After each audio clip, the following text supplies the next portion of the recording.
probably noticed that I play only one guitar in all my videos. I get a lot of questions about this guitar, and it's pretty much more than any other question these days. So I want to do a video on it just to put, you know, all the questions to bed and everything, but like, I also wanted to tell how I even got it to begin with, because I haven't really told that story. So to give some background, I've always had this interest in guitars that had like a star body or an ML body and a reverse pointy headstock. When I had just started playing guitar, I did some research into Dimebag's guitars. I came across the Kramer ML that he had, and I just fell in love with that aesthetic, you know, the ML body and the reverse headstock. It just looks so fucking cool to me. In Ola's Dimebag Guitar Vault video, Grady actually said that they wouldn't do a Dean style headstock for Dime. So that was like the deal breaker or whatever. I always thought that headstock on that guitar like looked really, really cool. So I was like, what if there's ever a day and an opportunity where I have the money to play a guitar that looks like that? That's all I ever wanted in my guitar playing. So my interest in Kramer actually goes back to my dad, which you might have noticed is kind of like a recurring theme on my channel. So in the 80s, he actually had this 1986 Kramer Pacer Imperial, and for whatever reason, he had to sell that guitar. Pretty much ever since we were kids, he always talked about the guitar whenever we'd be talking about like guitars and gear and stuff like that. So it was always kind of just reinforced into my head that Kramer was like associated with like quality and playability because of how much he loved that guitar. Kramer made a ton of different guitars in the 1980s, and to call any Kramer like a rare Kramer is sort of kind of like a cliche because they made so many different variations of Kramers and different colors and models and everything.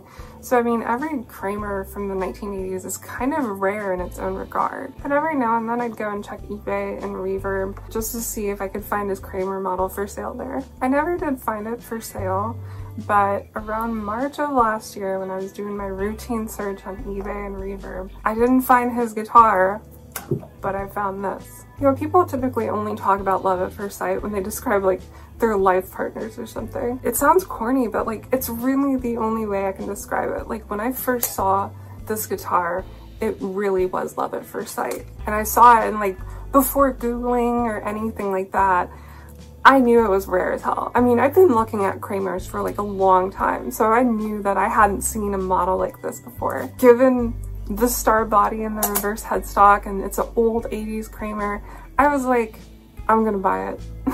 Which, just to put it into perspective, the $1,200 I paid for this guitar was literally like half my bank account at the time. So this was like no insignificant purchase for me. I did some researching for it and there was pretty much nothing about it online. There was just a single post on Kramer forums with like no replies talking about the eBay post. Anyways, long story short, obviously I bought the thing.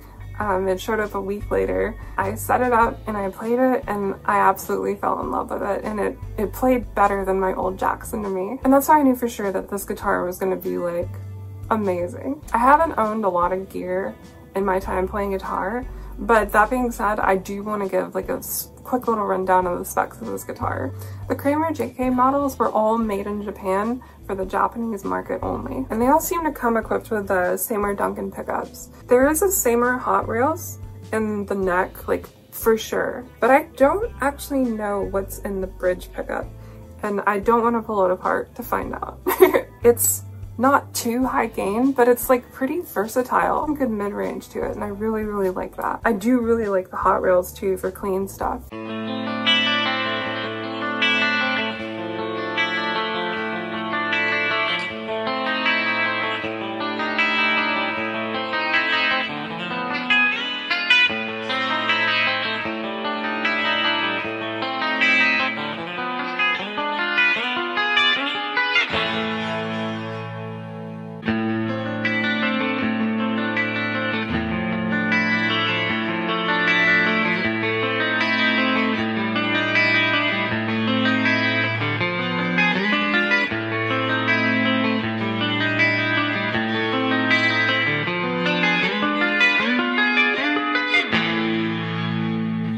So it weighs about 8 pounds. It has a pretty like aggressive like C-shaped neck, and it feels like a lot thinner on the edges than like my old Jackson, which had more of like a D-shaped neck. It's It's got a 25.5-inch scale length and it measures about 43 inches end to end. It also has a original Floyd Rose too, and it's freaking unreal how well it stays in tune. Like, it stays in tune easily better than anything else I've ever played. So a really weird quirk about this JK8000 is that the switch down here, it doesn't seem to like switch between the pickups. Rather, it seems to like bypass the volume pot for some reason. So if you have the volume pot all the way down, it's pretty much just a kill switch. The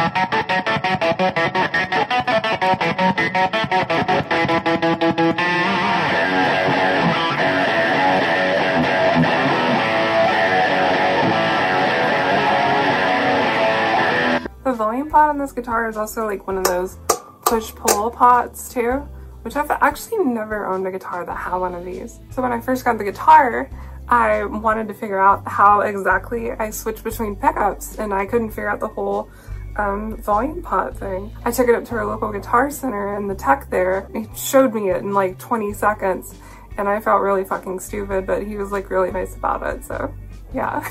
I get asked a lot about the stickers on my guitar too, so I figured I'd go ahead and explain what the meaning is behind them. So obviously the main one that everyone knows is the Eeyore, the blue Eeyore. It has a little quote underneath it that says, "Could be worse. Not sure how, but it could be." And that's like a little Eeyore quote, but it's also kind of like a mantra that I've lived my life by for like the past like couple of years. The other one that people can see on my guitar, but it's like not as clear, is the cappuccino sticker, which is, it's just a capybara in a coffee cup. And I mean, I shouldn't have to explain how much I love capybaras. They're amazing. And the last one that I have on my guitar is just, it's just another Eeyore. You just can't really see it because of where it's at, but he's just saying thanks for noticing me. So as far as getting a JK8000 goes, they're insanely rare. I can literally only find a record of 2 other JK8000s ever being sold on the internet, ever. Like, ever.